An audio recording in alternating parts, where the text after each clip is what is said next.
إن الحمد لله نحمده ونستعينه ونستغفره ونؤمن به ونتوكل عليه ونعوذ بالله من شرور أنفسنا ومن سيئات أعمالنا من يهده الله فلا مضل له ومن يضلل فلا هادي له وأشهد أن لا إله إلا الله وحده لا شريك له وأشهد أن محمدًا عبده ورسوله أما بعد فإن خير الحديث كتاب الله وخير الهدي هدي محمد صلى الله عليه وسلم وشر الأمور محدثاتها وكل محدثة بدعة وكل بدعة ضلالة وكل ضلالة في النار. فأعوذ بالله من الشيطان الرجيم. بسم الله الرحمن الرحيم. يا أيها الذين آمنوا اتقوا الله حق تقاته ولا تموتن إلا وأنتم مسلمون.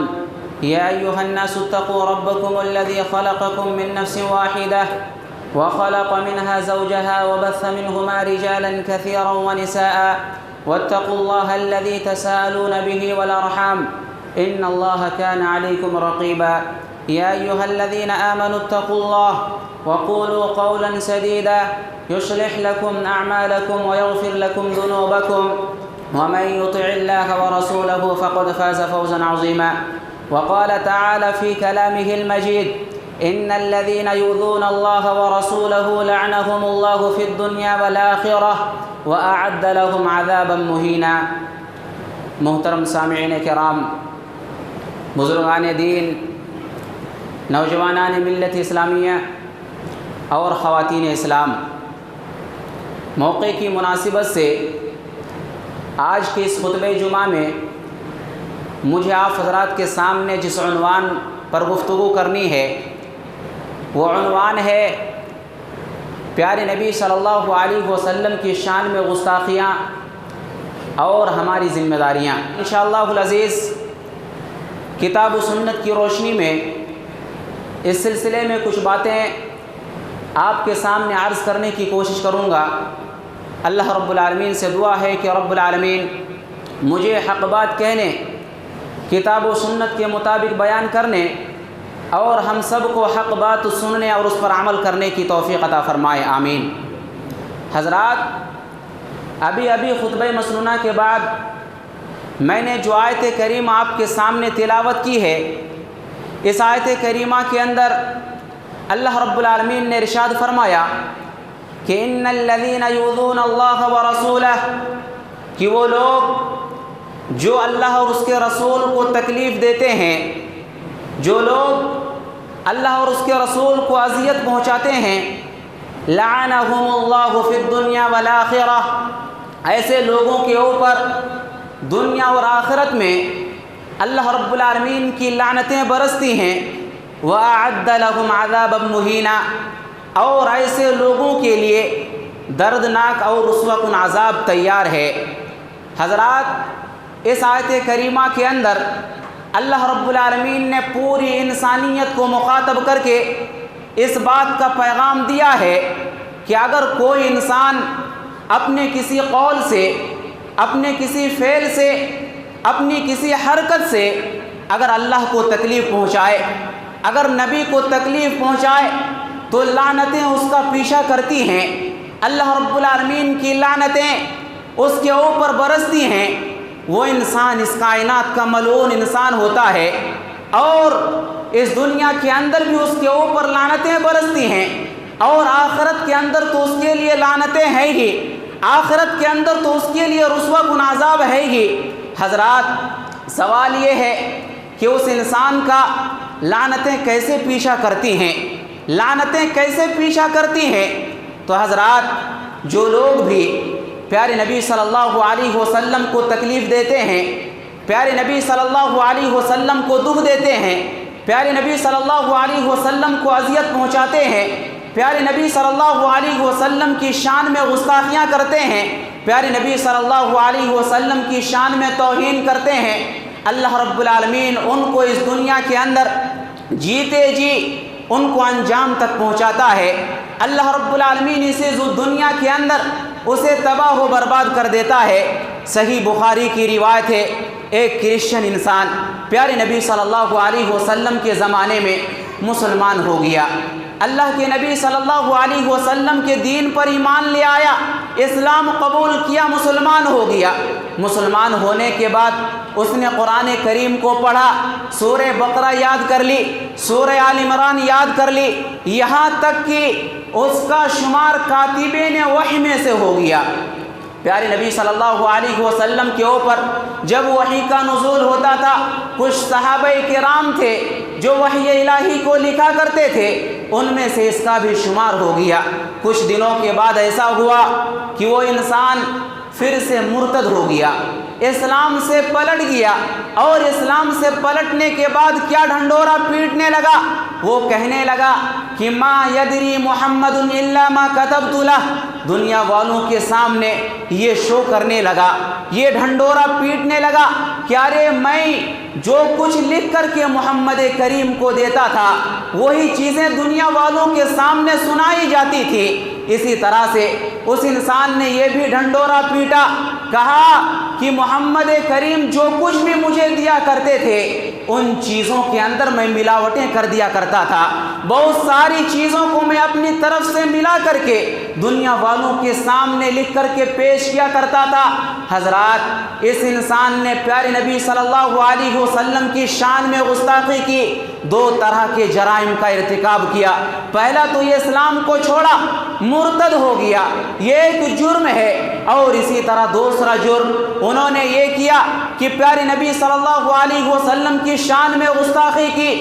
پیارے نبی صلی اللہ علیہ وسلم کی شان میں توہین کی۔ نتیجہ کیا ہوا؟ صحیح بخاری کے الفاظ ہیں، صحیح بخاری کی روایت میں اس بات کا تذکرہ ملتا ہے کہ جب اس انسان کا انتقال ہوا، اس کے رشتہ دار، اس کے گھر والے اس کو قبرستان لے گئے، قبر میں دفن کر کے آئے، دوسرے دن جا کر کے دیکھتے ہیں اس کی لاش قبر سے باہر پڑی ہوئی ہے۔ رشتہ دار ایک دوسرے کو ذمہ دار ٹھہراتے ہیں، کہتے ہیں یہ کام محمد کریم نے کیا ہے، یہ کام محمد کریم کے ساتھیوں نے کیا ہے، اس انداز کے الزام دیتے ہیں۔ پھر گہرائی سے قبر کھودتے ہیں، اور اس کے بعد دوسرے دن گہری قبر کے اندر دفن کر کے پھر سے واپس آ جاتے ہیں۔ تیسرے دن جا کر کے کیا دیکھتے ہیں؟ پھر سے لاش زمین کے اوپر گری ہوئی ہے۔ رشتہ دار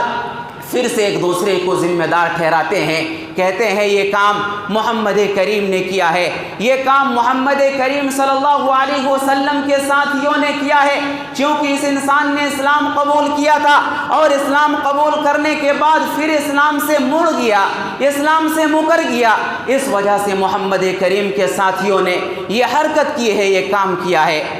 تیسرے دن گھر والے اور گہرائی کے ساتھ قبر کھولتے ہیں، اور پھر اس انسان کو دفن کر کے آ جاتے ہیں۔ چوتھے دن جا کر کے دیکھتے ہیں پھر اس کی لاش زمین کے اوپر پڑی ہوئی ہے، قبر سے باہر زمین کے اوپر پڑی ہوئی ہے۔ رشتہ دار سمجھ جاتے ہیں یہ کوئی محمد کریم کا کام نہیں ہے، یہ ان کے ساتھیوں کا کام نہیں ہے، بلکہ اس انسان کے اوپر اللہ رب العالمین کی مار پڑ رہی ہے، اس انسان کے اوپر اللہ رب العالمین کا عذاب نازل ہو رہا ہے۔ یہ انسان اتنا ملعون انسان ہے، یہ انسان اتنا منحوس انسان ہے کہ اس کی لاش زمین بھی ایکسپٹ کرنے کو تیار نہیں ہے، اس کی لاش کو زمین بھی اپنے سے باہر نکال کے پھینک دے رہی ہے۔ حضرات، یہ گستاخ رسول کا انجام ہے۔ حضرات، اگر آپ سیرت رسول کا مطالعہ کریں گے تو آپ دیکھیں گے کہ جتنے بھی لوگ پیارے نبی صلی اللہ علیہ وسلم کو دکھ دیتے تھے،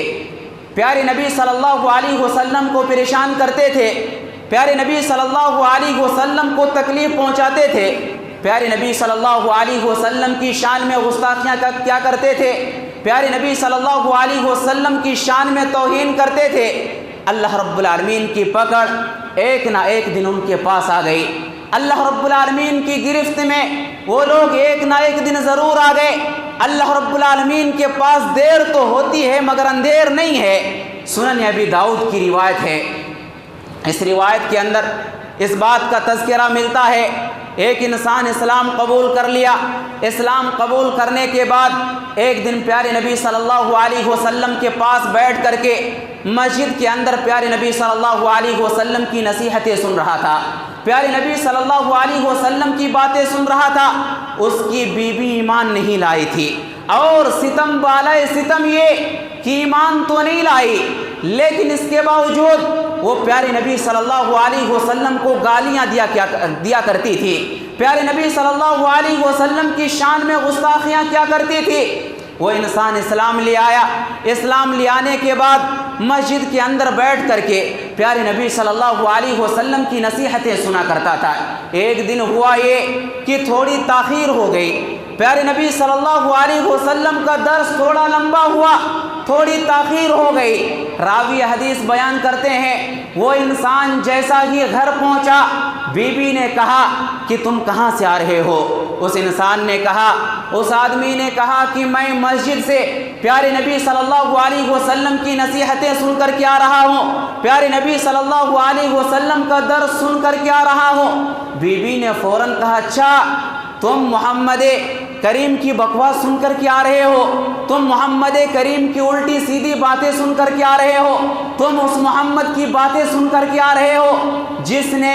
باپ کو بیٹے سے الگ کر دیا، بیٹے کو باپ سے جدا کر دیا، شوہر کو بیوی سے الگ کر دیا، بیوی کو شوہر سے الگ کر دیا، ماں کو بیٹے سے، بیٹے کو ماں سے الگ کر دیا، کیا تم اس انسان کے پاس سے آ رہے ہو؟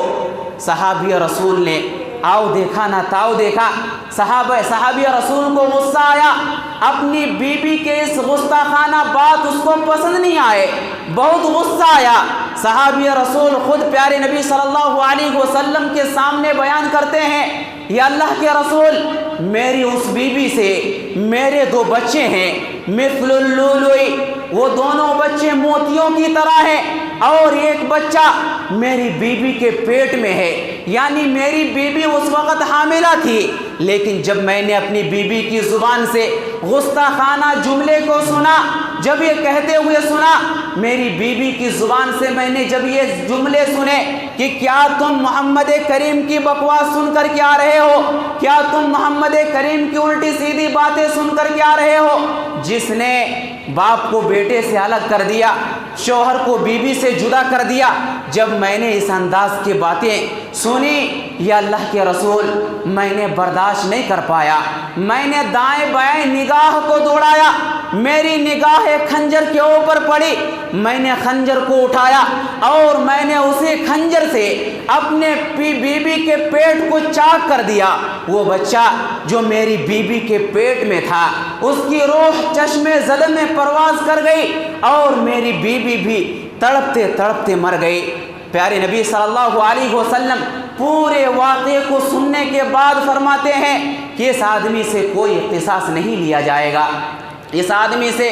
کوئی بھی بدلہ نہیں لیا جائے گا، اس آدمی نے جو اپنے بیوی کو قتل کیا ہے، اس آدمی سے کوئی بھی قصاص اور کوئی بھی بدلہ نہیں لیا جائے گا، اس وجہ سے کہ اس نے امام کائنات جناب محمد رسول اللہ صلی اللہ علیہ وسلم کی شان میں گستاخیاں کی ہیں۔ حضرات، آج بھی اگر کوئی انسان امام کائنات جناب محمد الرسول اللہ صلی اللہ علیہ وسلم کی شان میں گستاخیاں کرتا ہے تو آج بھی اس کے لیے یہی سزا ہے کہ اسے اس سرزمین کے اندر زندہ نہیں چھوڑا جائے گا۔ حضرات، آج ہم دنیا والوں سے، آج ہم دشمنان اسلام سے یہ کہہ دینا چاہتے ہیں کہ آج تم ہمارے صبر کا امتحان نہ لو، آج تم ہمارے جذبات کا امتحان نہ لو، ہم دنیا کی ساری تکلیفیں، ہم دنیا کے سارے مظالم کو برداشت کر سکتے ہیں، ہمارے اوپر تم بم برساؤ ہم برداشت کر سکتے ہیں، گولیاں چلاؤ ہم برداشت کر سکتے ہیں، ہمارے گھروں کو بلڈوزروں کے ذریعے منہدم کر دو ہم برداشت کر سکتے ہیں، ہمارے اوپر تم بلا کسی ثبوت کے FIR درج کر کے تم جیلوں کے اندر ڈال دو ہم برداشت کر سکتے ہیں، مسلمانوں کی داڑھیاں دیکھ کر کے مسلمان افسران کو سسپینڈ کر دو ہم اس کو بھی برداشت کر سکتے ہیں، سپریم کورٹ کے اندر مسلمانوں کے خلاف فیصلے کرواؤ ہم اس کو بھی برداشت کر سکتے ہیں۔ الغرض یہ کہ ہم ساری کی ساری چیزوں کو برداشت کر سکتے ہیں، لیکن اگر میرے نبی کی شان میں گستاخی ہوئی، اگر میرے نبی کی شان میں کسی نے توہین کی، اگر میرے نبی کو کسی نے گالی دی، اگر میرے نبی کو کسی نے برا بھلا کہا، اگرچہ وہ کسی دیش کا کوئی منسٹر ہی کیوں نہ ہو، اگرچہ وہ کسی دیش کا بڑا سے بڑا عہدیدار ہی کیوں نہ ہو، تو ہم دنیا والوں سے، ہم دشمنان اسلام سے کہہ دینا چاہتے ہیں ایسی صورت میں مسلمان آؤٹ آف کنٹرول ہو جائے گا، بالکل ویسا ہی جیسا کہ آج ہم ہندوستان کے ماحول کو دیکھ رہے ہیں۔ حضرات، دو چار لوگ اسٹوڈیو میں بیٹھ کر کے پیارے نبی صلی اللہ علیہ وسلم کی شان میں گستاخیاں کرتے ہیں، پیارے نبی صلی اللہ علیہ وسلم کی شان میں انف شناف کی باتیں کرتے ہیں۔ حضرات، ان کے اوپر کوئی کارروائی نہیں، کارروائی کے نام پر صرف اتنی ہی چیز انجام دی جاتی ہے کہ ان کو پارٹی سے باہر نکال دیا جاتا ہے، اور جب اس کے خلاف کوئی عالم دین کوئی بات کہتا ہے، جب کوئی مسلمان اس کے خلاف جب کوئی بیان دیتا ہے، اس کے لیے کارروائی کی بات کرتا ہے، تو مسلمانوں کو جہادی بتا دیا جاتا ہے، مسلمانوں کو ٹیررسٹ بتا دیا جاتا ہے۔ ارے جو لوگ اسٹوڈیو میں بیٹھ کر کے دنیا کے اندر فتنہ و فساد برپا کر دے، جو لوگ اسٹوڈیو میں بیٹھ کر کے پوری دنیا کے اندر آگ لگا دے، یہ لوگ دہشت گرد نہیں ہیں، یہ لوگ ٹیررسٹ نہیں ہیں، اور یہ لوگ ہمیں کہتے ہیں ہم ٹیررسٹ ہیں، یہ کہاں کا انصاف ہے؟ حضرات، ان لوگوں کو آج ہم یہ بتا دینا چاہتے ہیں کہ ہم ساری چیزوں کو برداشت کر سکتے ہیں، لیکن ہمیں نبی کی گستاخی منظور نہیں ہے، ہمیں نبی کی توہین منظور نہیں ہے۔ اسی طرح سے حضرات، اگر آپ سیرت النبی کا مطالعہ کریں گے تو آپ دیکھیں گے نبی کریم صلی اللہ علیہ وسلم کے لیے جہاں ایک طرف ابو بکر صدیق، حضرت عمر فاروق، حضرت عثمان غنی اور حضرت علی بن ابی طالب رضی اللہ رضوان اللہ علیہم اجمعین جیسے انصار و مددگار صحابہ کرام تھے، وہیں پر ابو جہل جیسا آپ کا دشمن بھی تھا، ابو لہب جیسا آپ کا دشمن بھی تھا، عقبہ بن ابی معیط جیسا آپ کا دشمن بھی تھا، نضر بن حارث جیسا آپ کا دشمن بھی تھا، ولید بن مغیرہ جیسا آپ کا دشمن بھی تھا۔ یہ سارے کے سارے لوگ آپ کے بڑے بڑے دشمن تھے، اور یاد رکھیے کہ ابو جہل یہ دنیا کا آپ کا آخری دشمن نہیں، بلکہ ابو جہل کی اولاد بھی پیدا ہوتی رہے گی وقتاً فوقتاً۔ نضر بن حارث یہ آپ کا آخری دشمن نہیں، بلکہ نضر بن حارث کی اولاد بھی پیدا ہوتی رہے گی وقتاً فوقتاً۔ ابو لہب یہ آپ کا آخری دشمن نہیں، بلکہ ابو لہب کی اولاد بھی پیدا ہوتی رہے گی وقتاً فوقتاً۔ نضر بن حارث یہ آپ کا آخری دشمن نہیں، بلکہ نضر بن حارث کی اولاد بھی پیدا ہوتی رہے گی وقتاً فوقتاً۔ ولید بن مغیرہ یہ آپ کا آخری دشمن نہیں، بلکہ ولید بن مغیرہ کی اولاد بھی پیدا ہوتی رہے گی وقتاً فوقتاً۔ حضرات، دنیا کے اندر ابو جہل ایک نہیں کئی ہیں، دنیا کے اندر ابو لہب ایک نہیں کئی ہیں، دنیا کے اندر نضر بن حارث ایک نہیں کئی ہیں، دنیا کے اندر ولید بن مغیرہ ایک نہیں کئی ہیں۔ حضرات، اس بات کو یاد رکھیے، قرآن کہتا ہے کہ نبی کے حاسدین کو چاہیے، نبی کے دشمنوں کو چاہیے، نبی کے مخالفین کو چاہیے کہ وہ لاکھ کوششیں کر لیں، نبی کو بدنام کرنے کے لیے لاکھ سازشیں کر لیں، لیکن اللہ کہتا ہے کہ اللہ رب العالمین نبی کے ذکر کو بلند کرے گا۔ وَرَفَعْنَا لَكَ ذِكْرَكَ، اللہ رب العالمین فرماتا ہے یا اللہ کے نبی ہم نے آپ کے ذکر کو بلند کر دیا ہے، یا اللہ کے نبی ہم نے آپ کے نام کو روشن کر دیا ہے۔ یہ اللہ رب العالمین کا وعدہ ہے، آپ کا جو دشمن ہے یہ ناکام و نامراد ہوگا، آپ کا دشمن ہی اس دنیا کے اندر ذلیل و خوار ہوگا۔ اللہ رب العالمین قرآن میں کہتا ہے ان شانیک هو الابتر، یا اللہ کے نبی آپ کا دشمن ہی دم کٹا ہے، آپ کا دشمن ہی نامراد ہوگا، آپ کا دشمن ہی اس دنیا کے اندر ناکام ہوگا، آپ کا دشمن ہی اس دنیا کے اندر اپنے پلاننگ کے اندر فیل ہوگا۔ یہ اللہ رب العالمین کا فرمان ہے۔ اسی طرح سے حضرات، اللہ رب العالمین سورہ حجر کے اندر ارشاد فرماتا ہے فاصدع بما تؤمر واعرض عن المشركين انا كفيناك المستهزئين الذين يجعلون مع الله إلها آخر فسوف يعلمون ولقد نعلم أنك يضيق صدرك بما يقولون فسبح بحمد ربک وکن من الساجدین واعبد ربک حتی یأتیک الیقین۔ اللہ رب العالمین نے فرمایا کہ اے نبی، آپ کو جس بات کا حکم دیا جا رہا ہے آپ دنیا والوں کے سامنے اس بات کو پہنچا دیں، اس پیغام کو پہنچا دیں۔ وَأَعْرِضْ عَنِ الْمُشْرِكِينَ، اور آپ مشرکین سے اپنے منہ کو پھیر لیں۔ إِنَّا كَفَيْنَاكَ الْمُسْتَهْزِئِينَ، اور اس بات کو یاد رکھیے کہ اگر یہ کفار و مشرکین آپ کا مذاق اڑاتے ہیں، اگر یہ لوگ آپ کا استہزاء کرتے ہیں، تو آپ کے مذاق اڑانے والوں کو سزا دینے کے لیے ہم کافی ہیں، آپ کے استہزاء کرنے والوں کی سزا کے لیے ہم کافی ہیں۔ اِنَّا كَفَيْنَاكَ الْمُسْتَهْزِئِينَ، جو لوگ بھی اس دنیا کے اندر پیارے نبی صلی اللہ علیہ وسلم کا مذاق اڑاتے ہیں، آپ ان کی تاریخ کو پڑھ کر کے دیکھیں کس انداز سے اللہ رب العالمین نے ان کو اس دنیا کے اندر ذلیل و خوار کیا۔ ڈنمارک میں پیارے نبی صلی اللہ علیہ وسلم کی توہین کی گئی، اس سے پہلے ہندوستان کے اندر اور پڑوسی ملک کے اندر پیارے نبی صلی اللہ علیہ وسلم کی شان میں توہین کی گئی، پیارے نبی صلی اللہ علیہ وسلم کی شان میں گستاخیاں کی گئی، اور اسی طرح فرانس کے اندر بھی پیارے نبی صلی اللہ علیہ وسلم کی شان میں گستاخیاں کی گئیں۔ اس ایسے ظالموں کو، ایسے گستاخیاں کرنے والوں کے ساتھ اللہ رب العالمین نے کون سا کام کیا، اللہ رب العالمین نے ان کو کون سی سزا دی؟ اگر آپ تاریخ کو پڑھیں گے تو آپ ان باتوں کو معلوم کر سکتے ہیں۔ اللہ رب العالمین نے فرمایا اِنَّا كَفَيْنَاكَ الْمُسْتَهْزِئِينَ، کہ آپ کا جو بھی مذاق اڑائے گا ہم ان کو سمیٹنے کے لیے، ہم ان کو تباہ و برباد کرنے کے لیے کافی ہیں۔ الَّذِينَ يَجْعَلُونَ مَعَ اللَّهِ إِلَٰهًا آخَرَ، وہ لوگ جو اللہ رب العالمین کے ساتھ دوسروں کو شریک ٹھہراتے ہیں۔ فَسَوْفَ يَعْلَمُونَ، یہ لوگ ان قریب جان لیں گے کہ اس جرم کی سزا کیا ہے، اللہ کے ساتھ دوسروں کو شریک کرنے کی سزا کیا ہے، اللہ کے علاوہ دوسروں کی پوجا کرنے،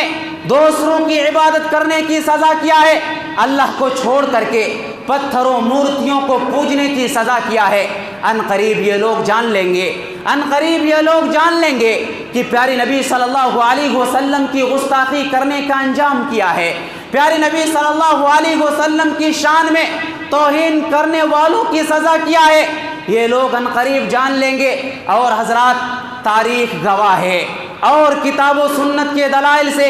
اس بات کو ثابت کیا جا سکتا ہے کہ جتنے بھی لوگوں نے اس دنیا کے اندر پیارے نبی صلی اللہ علیہ وسلم کی شان میں توہین کی، جتنے بھی لوگوں نے پیارے نبی صلی اللہ علیہ وسلم کی شان میں گستاخیاں کی، خواہ وہ مسلمان ہو یا پھر غیر مسلم ہو، اللہ رب العالمین نے اسی دنیا کے اندر اس کو ذلیل و خوار کیا، اللہ رب العالمین نے اسی دنیا کے اندر اسے تباہ و برباد کر دیا۔ آگے اللہ رب العالمین نے فرمایا وَلَقَدْ نَعْلَمُ أَنَّكَ يَضِيقُ صَدْرُكَ بِمَا يَقُولُونَ، یہ اللہ کے نبی ہم جانتے ہیں یہ کفار و مشرکین جو کچھ بھی کہہ رہے ہیں، ان کی باتوں سے آپ کا سینہ تنگ ہو رہا ہے، آپ کو تکلیف ہو رہی ہے، آپ کو پریشانی ہو رہی ہے ان کی باتوں سے، اس بات کو ہم جانتے ہیں۔ فَسَبِّحْ بِحَمْدِ رَبِّكَ وَكُن مِّنَ السَّاجِدِينَ، یہ اللہ کے نبی آپ ان کے معاملات کو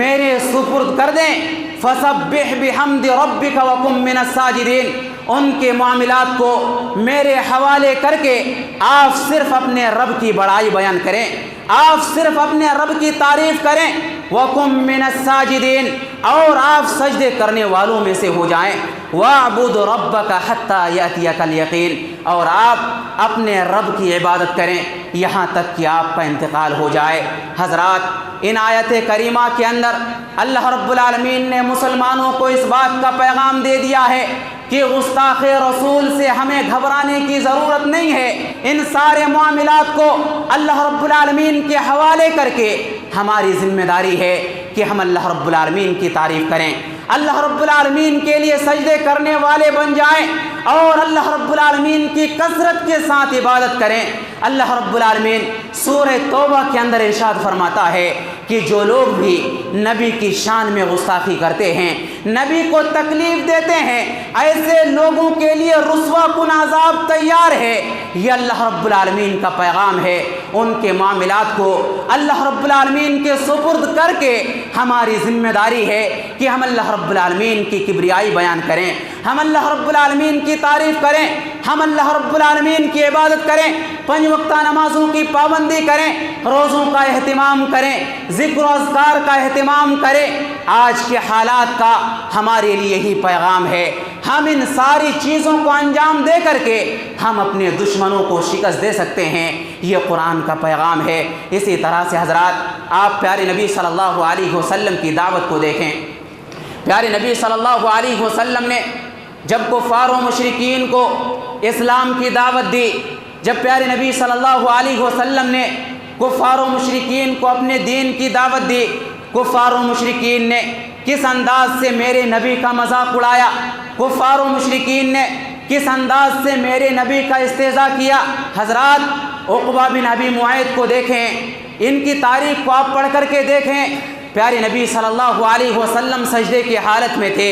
پیارے نبی صلی اللہ علیہ وسلم کے پیچھے سے جا کر کے پیارے نبی صلی اللہ علیہ وسلم کے گردن پر چادر ڈال کر کے انہوں نے کس انداز سے گھسیٹا، پیارے نبی صلی اللہ علیہ وسلم کو کس انداز سے دکھ دیا، تکلیف دی۔ آپ ابو جہل کی تاریخ کو دیکھیں، ابو جہل نے پیارے نبی صلی اللہ علیہ وسلم کو ایک مرتبہ یہ چیلنج دیا کہ اے محمد، اگر آپ خانہ کعبہ میں نماز پڑھیں گے تو ہم آپ کے سر کو آپ کے گردن سے الگ کر دیں گے۔ یہ چیلنج، یہ کھلا چیلنج ابو جہل نے دیا۔ لیکن حضرات معاملہ کیا ہوا، قرآن مجید کے اندر اللہ رب العالمین نے آیت کریمہ نازل کی، ارأیت الذی ینہی عبدا اذا صلی، اے نبی آپ اس انسان کو جانتے ہیں جو آپ کو نماز سے روکتا ہے۔ پیارے نبی صلی اللہ علیہ وسلم کو آگے حکم دیا گیا، کلا لا تطیعہ واسجد واقترب، یا اللہ کے نبی آپ ان کی اتباع نہ کریں، جو آپ کو نماز سے روکتا ہے آپ اس کی پیروی نہ کریں، واسجد واقترب، آپ اللہ رب العالمین کے لیے سجدہ کریں، آپ اللہ رب العالمین سے قربت اختیار کرنے کے بارے میں فکر کریں، آپ حتی الامکان اس بات کی کوشش کریں کہ ہم اپنے رب کے قریب ہو جائیں، ہم اپنے رب سے قریب ہو جائیں۔ حضرات یہ حل ہے ان تمام مسائل کا جن مسائل کا آج ہم سامنا کر رہے ہیں۔ سجدے کرنا، اللہ رب العالمین سے قریب ہونا، اللہ رب العالمین کی قربت کو اختیار کرنا، یہ حل ہے ان تمام مسائل کا، ان تمام معاملات کا جن کا آج ہم سامنا کر رہے ہیں۔ حضرات آج مسلمان 5 وقتہ نمازوں کی پابندی نہیں کرتے ہیں، آج 5 وقتہ نمازوں کی ادائیگی سے مسلمان قاصر ہیں، لیکن جب نبی کی شان میں گستاخی ہو تو کس انداز سے مسلمان اویلا کرنے کے لیے لگ جاتے ہیں۔ حضرات اس سے کوئی فائدہ ہونے والا نہیں ہے۔ اللہ رب العالمین نے قرآن مجید کے اندر جو پیغام دیا ہے کہ ہم اللہ رب العالمین سے قربت اختیار کریں، اللہ رب العالمین کو سجدہ کریں، اگر ہم ان کاموں کو کر لیں گے اللہ رب العالمین نبی کے مخالفین کو سمیٹ لے گا۔ اور حضرات روایتوں کے اندر، بخاری کی روایت کے اندر اس بات کا بھی تذکرہ ملتا ہے کہ ابو جہل جیسے اپنے وعدے کے مطابق خانہ کعبہ آیا بھی، نبی صلی اللہ علیہ وسلم سے قریب ہوا بھی، لیکن اس کے باوجود وہ پیچھے ہٹ گیا۔ پیارے نبی صلی اللہ علیہ وسلم کو اس بات کی خبر دی گئی کہ اگر ابو جہل آپ کو نقصان پہنچانے کے لیے آگے بڑھتا تو فرشتے اس کو نوچ لیتے، فرشتے اس کو دبوچ لیتے، فرشتے اس کو اچک لیتے۔ یہ پیارے نبی صلی اللہ علیہ وسلم کو خبر دی گئی اس بات کی کہ ابو جہل اگر پیارے نبی کو نقصان پہنچانے کے لیے آگے بڑھتا فرشتے اس کو نوچ کر کے ختم کر دیتے۔ لیکن ہوا یہ کہ ابو جہل پیچھے بھاگا جس کی وجہ سے وہ بچ گیا۔ لیکن حضرات ابو جہل کا انجام کیا ہوا، میدان بدر کے اندر دیکھیں 2 چھوٹے چھوٹے نابالغ بچے ان کو قتل کر دیتے ہیں۔ وہ جو اس دنیا کے اندر بڑے ہونے کا دعویٰ کرتا تھا، اپنے آپ میں بننے ٹھننے کا دعویٰ کرتا تھا، 2 چھوٹے چھوٹے بچے، 2 معصوم بچے، نابالغ بچے میدان بدر کے اندر ان کو قتل کر دیتے ہیں۔ پیارے نبی صلی اللہ علیہ وسلم ان کو اور اسی طرح ان جیسے جتنے بھی مشرکین ہیں ان کو کلیب نامی کنویں کے اندر دھکیلتے ہیں۔ بند کرتے ہیں اور پیارے نبی صلی اللہ علیہ وسلم ان کو مخاطب ہو کر کے کہتے ہیں ذوق انک انت العزیز الکریم، اب موت کا مزہ چکھو، عذاب قبر کا مزہ چکھو۔ دنیا کے اندر بڑا ہی عزیز و کریم بنا کرتا تھا۔ حضرات پتہ یہ چلا کہ جو بھی انسان نبی کریم صلی اللہ علیہ وسلم کی شان میں گستاخیاں کرتا ہے، اللہ رب العالمین اسی دنیا کے اندر اس کو اپنے انجام کو پہنچاتا ہے۔ حضرات آپ دیکھیں، ابو لہب جو آپ کا بظاہر چچا تھا، ابو لہب نے اور ابو لہب کی بیوی نے آپ کی شان میں گستاخی کی، اللہ رب العالمین نے فوراً قرآن مجید کے اندر آیت کریمہ نازل کر دی، تبت یدا ابی لہب وتب۔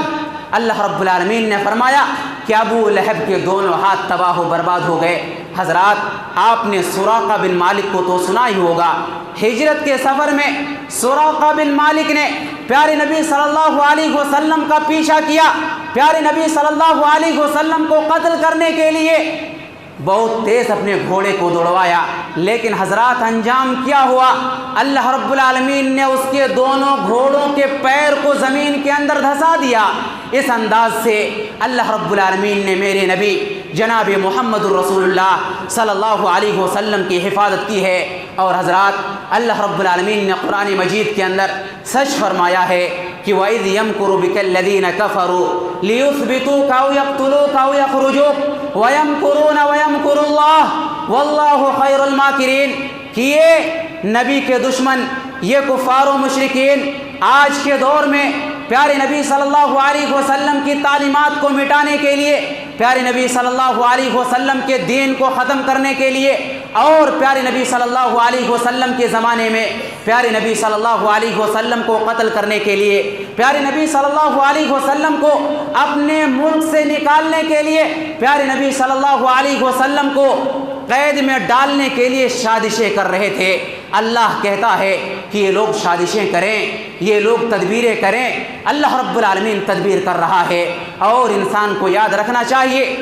کہ اللہ رب العالمین جو تدبیر کرتا ہے وہ بہترین تدبیر کرتا ہے۔ اللہ رب العالمین بہترین تدبیر کرنے والا ہے۔ حضرات اسی وجہ سے ہم اس دنیا کے اندر دیکھتے ہیں کہ جتنے بھی لوگوں نے پیارے نبی صلی اللہ علیہ وسلم کی شان میں گستاخی کی، اللہ رب العالمین نے اسے اس دنیا کے اندر اس کو اپنے انجام تک پہنچایا۔ حضرات پہلے کی تاریخ کو آپ دیکھ لیں اور دور حاضر کی تاریخ کو بھی آپ دیکھ لیں، جتنے بھی لوگوں نے پیارے نبی صلی اللہ علیہ وسلم کے دین کا مذاق اڑایا، پیارے نبی صلی اللہ علیہ وسلم کی شریعت کا مذاق اڑایا، پیارے نبی صلی اللہ علیہ وسلم کی توہین کی، ایسے لوگوں کو اللہ رب العالمین نے اپنے انجام تک پہنچایا۔ حضرات ضرورت ہے کہ ایسے حالات میں ہم اپنے دین کی طرف رجوع کریں، ہم کتاب اللہ اور سنت رسول اللہ کی طرف رجوع کریں۔ حضرات ان حالات کے اندر ہماری ذمہ داریاں کیا بنتی ہیں؟ حضرات سب سے پہلی ذمہ داری کہ جس انداز سے ہم پیارے نبی صلی اللہ علیہ وسلم کا دفاع کرتے ہیں،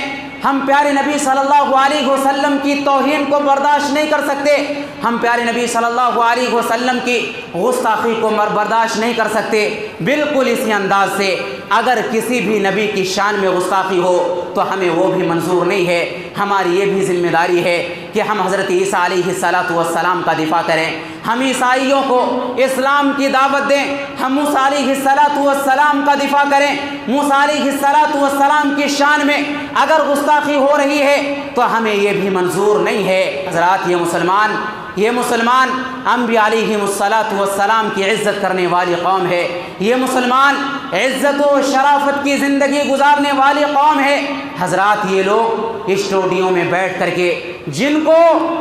پیشاب دھونے کا بھی طریقہ معلوم نہیں ہے، جن کو کھانے کا طریقہ معلوم نہیں ہے، یہ لوگ اس نبی مقدس کی توہین کرنے کے لیے چلے ہیں جس نبی مقدس نے چاند کو اپنی انگلی سے اشارہ کیا تھا تو چاند کے 2 ٹکڑے ہو گئے تھے۔ حضرات ان حالات میں ضرورت ہے کہ ہم اپنے نبی کا دفاع کریں، اور اسی طرح اس دنیا کے اندر جتنے بھی انبیاء کرام آئے ان سبوں کا دفاع کریں۔ اسی طرح سے حضرات ہماری دوسری ذمہ داری اور اہم ذمہ داری جو مسلم ممالک پر عائد ہوتی ہیں، جو مسلم حکمرانوں کے اوپر عائد ہوتی ہیں، کیا ایسے ممالک کے اوپر وہ سیاسی دباؤ بنائے جن ممالک کے اندر پیارے نبی صلی اللہ علیہ وسلم کی شان میں توہین کی جاتی ہے، جن ممالک کے اندر پیارے نبی صلی اللہ علیہ وسلم کی شان میں گستاخیاں کی جاتی ہیں، ایسے ممالک کے اوپر سیاسی دباؤ بنائے۔ اسی طرح سے مسلم حکمرانوں کی یہ بھی ذمہ داری ہے کہ عالمی سطح پر احانت رسول کے اوپر قانون بنائے کہ احانت رسول یہ ایک عظیم جرم ہے، اور جو بھی اس جرم کا ارتکاب کرے گا اسے یہ سزا دی جائے گی۔ یہ مسلم حکمرانوں کی ذمہ داری ہے۔ اسی طرح سے حضرات عامۃ المسلمین کی یہ ذمہ داری ہے، عامۃ المسلمین کی یہ ذمہ داری بنتی ہے کہ ایسے ماحول میں ہم پیارے نبی صلی اللہ علیہ وسلم کی سیرت کو عام کریں، ہم پیارے نبی صلی اللہ علیہ وسلم کا جو اعلیٰ کردار ہے، جو اعلیٰ اخلاق ہے، اس کو لوگوں کے سامنے بیان کریں۔ حضرات دنیا نہیں جانتی ہے کہ میرے نبی کی شان کیا ہے، دنیا نہیں جانتی ہے کہ میرے نبی کا مقام کیا ہے، دنیا نہیں جانتی ہے کہ میرے نبی کی عظمت کیا ہے، میرے نبی کی سیرت کیا ہے۔ دنیا تو صرف وہی جانتی ہے جو میڈیا بیان کرتا ہے، دنیا کو صرف اتنا ہی معلوم ہے جو میڈیا کے ذریعے بیان کیا جاتا ہے۔ حضرات ضرورت ہے، ہم تمام لوگوں کی یہ ذمہ داری بنتی ہے کہ ہم پیارے نبی صلی اللہ علیہ وسلم کی صحیح سیرت کو لوگوں کے سامنے پیش کریں۔ اسی طرح سے حضرات پانچویں ذمہ داری جو ہمارے اوپر عائد ہوتی ہے وہ یہ کہ ہم دور حاضر میں بالخصوص اپنے ملک کے اندر طرح طرح کے سیرت النبی کے عنوان پر پروگرام کا انعقاد کریں، اور ہمارے اڑوس پڑوس میں جو غیر مسلم بھائی رہتے ہیں ان کو باضابطہ ہم دعوت دیں اور ان کو بلائیں، اور بلا کر کے علاقائی زبان میں پیارے نبی صلی اللہ علیہ وسلم کی سیرت پر تقریر کی جائے، پیارے نبی صلی اللہ علیہ وسلم کی سیرت کو ان کے سامنے بیان کی جائے۔ حضرات یہ دور حاضر کی ہماری بنیادی ذمہ داری ہے۔ حضرات وقت ہو چکا ہے، ہم اللہ رب العالمین سے دعا کرتے ہیں کہ اللہ تو ہم تمام لوگوں کو کتاب اللہ اور سنت رسول اللہ کے مطابق زندگی گزارنے کی توفیق عطا فرما۔ یا اللہ تو ہم تمام لوگوں کو پیارے نبی صلی اللہ علیہ وسلم کا دفاع کرنے کی توفیق عطا فرما۔ یا اللہ ہم میں سے جو انسان مقروض ہیں انہیں قرض کی ادائیگی کے اسباب مہیا فرما۔ یا اللہ ہم میں سے جو انسان بیمار ہے انہیں شفاء کامل عاجل عطا فرما۔ یا اللہ ہم میں سے ہر انسان کو اپنے والدین کی خدمت کرنے کی توفیق عطا فرما۔ یا اللہ ہم جب تک جئیں ایمان و اسلام پر جئیں، جب ہمارا خاتمہ ہو تو ایمان باللہ پر ہو۔ بارک اللہ لنا ولکم فی القرآن المجید ورفعنی وإیاکم بالآیات والذکر الحمید، انہ تعالی جواد کریم۔